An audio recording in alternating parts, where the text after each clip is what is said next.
we had a lot to talk about today.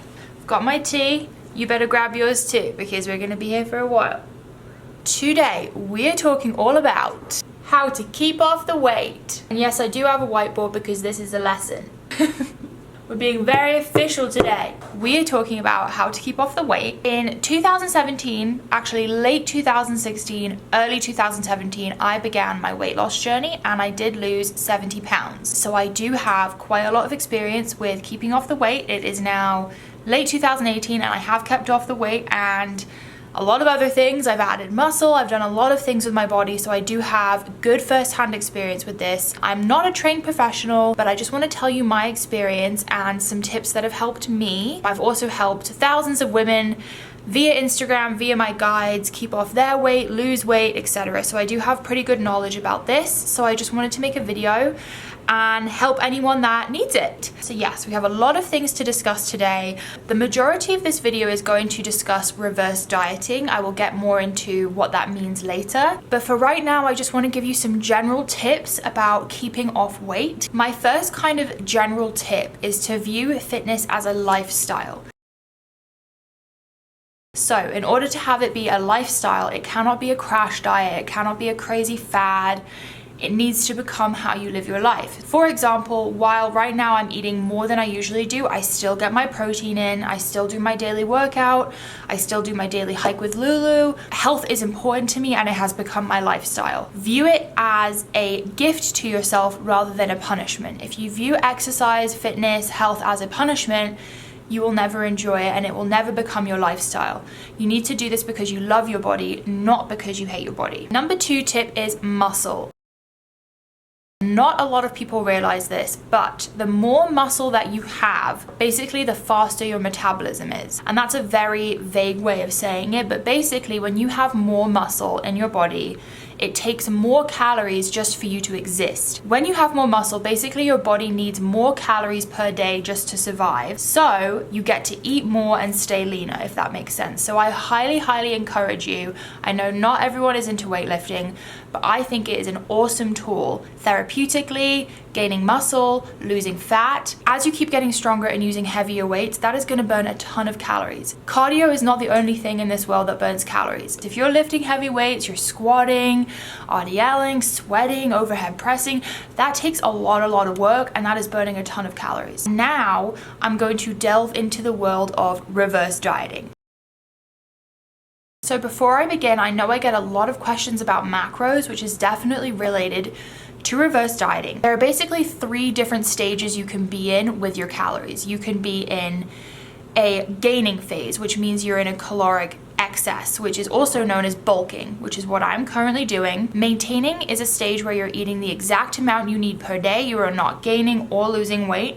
And then we have a caloric deficit, which is when you are eating under what you need per day and you would be losing weight. So those are the 3 different stages we have. What I will say about macros is I currently do not track. However, when I was losing weight, I did track and it taught me a lot about food. I like that about macros. I think it's so important to educate yourself about food. And the second thing is macros allow you to have a diet that works for you, and macros allow you to try various different diets. I am a very big believer in everyone having a diet that works best for them. For example, as you guys know, I am someone that thrives off a high-fat, lower-carb diet. I do eat carbs, I'm not keto, however, I do feel best if I have a higher-fat, low-carb meal. That is not the case for everyone. A lot of people thrive off carbs and low-fat. That is completely fine. Macros allow you to control your caloric intake and control your macro intake, but eat in a way that you like and in a way that you feel best. So now let's discuss reverse dieting and what reverse dieting is good for, how you do it, what it is. If you're like me and you dieted for a long time, so as I just said, I lost 70 pounds and I think I was dieting for like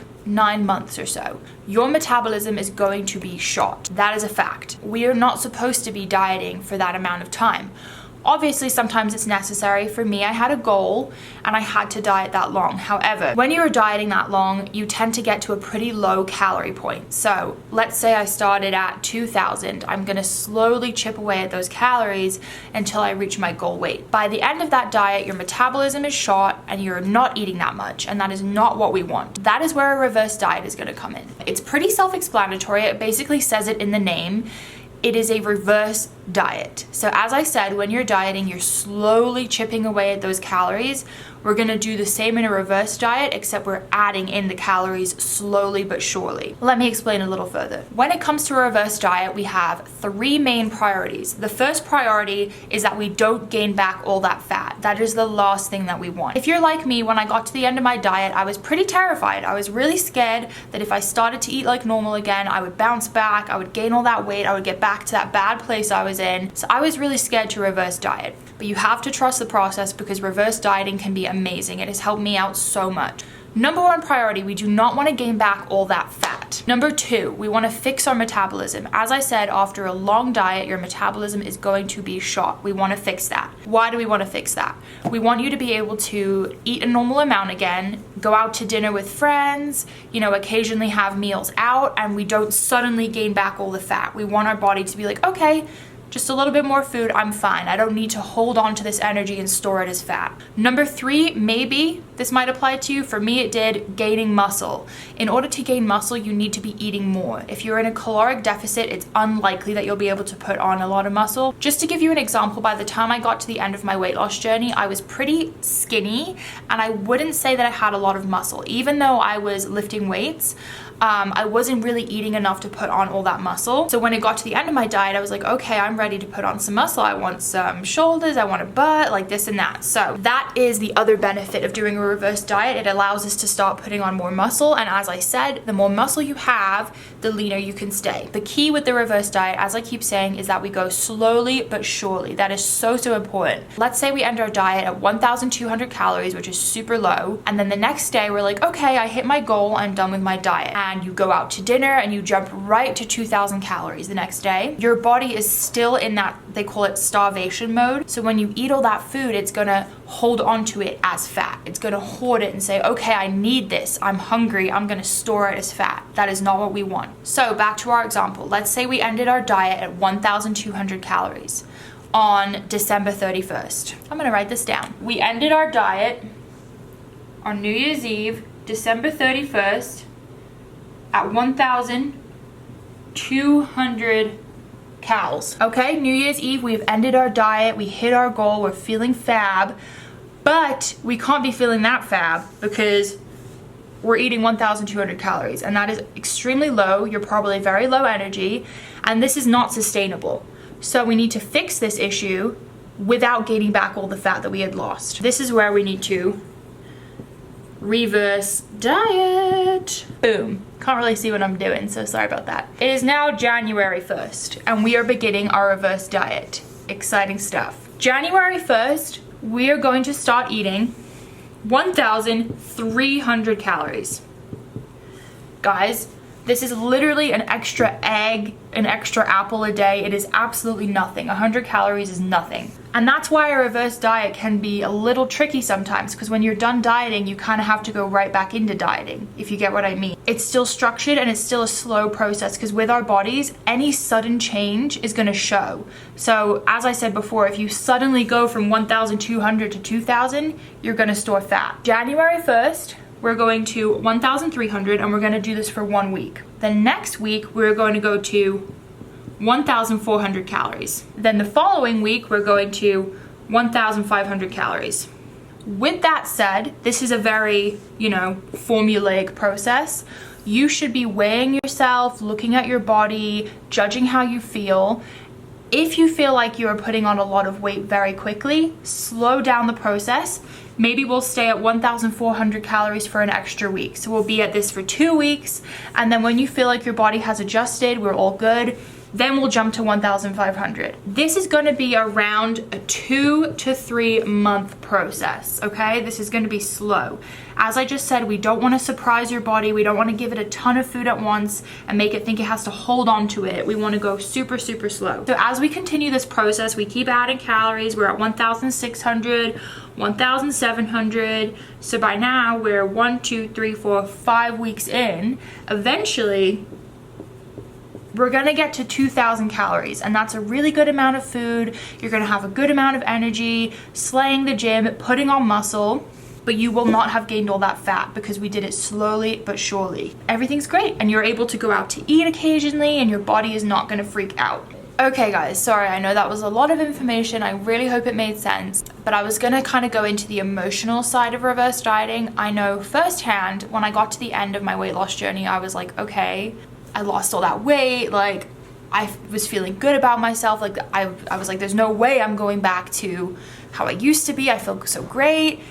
And I was terrified of eating more food. I was like, if I eat more food, I'm gonna gain back all that fat. I'm gonna be back in that horrible place I was in. But I'm telling you from first-hand experience, while I was reverse dieting, adding back in more food, I looked better and better. I was training harder at the gym because I had more energy, I was putting on muscle, and I didn't gain that much fat. In fact, in the first couple of weeks, I think I actually lost weight, which will sometimes happen. As your metabolism is fixing itself, it's burning through that food, occasionally you'll lose weight, which isn't necessarily the goal. As you're gaining muscle, we should be putting on weight. Muscle weighs more than fat. But I know mentally and emotionally how difficult it can be to start a reverse diet, but I'm here to tell you it is a great thing. It can fix your metabolism, it can help you gain muscle, you're gonna look great, you're gonna feel great, and we're gonna get you back up to a place where you can eat comfortably, normally, you can go out to eat and you're not hoarding that fat. So that has been a huge part of my journey. If you're unsure about where to start, even where your calories are, what I would recommend doing is tracking a normal day for you. Okay, so the app that I use is called MyFitnessPal. It looks like this, and what I would recommend doing is tracking a regular day for you. So you're gonna plug in using this plus sign everything that you eat in the day.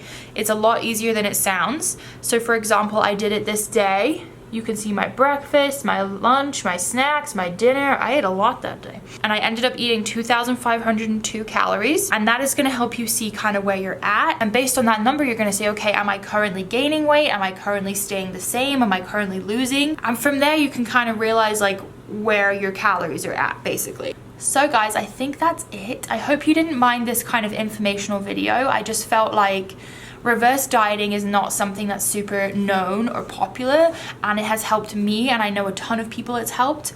I really hope you guys enjoyed that video. Give it a thumbs up if you did, and don't forget to subscribe. Love you guys so much, and comment below if you have any other things you'd like to learn about, and I will see you in the next one.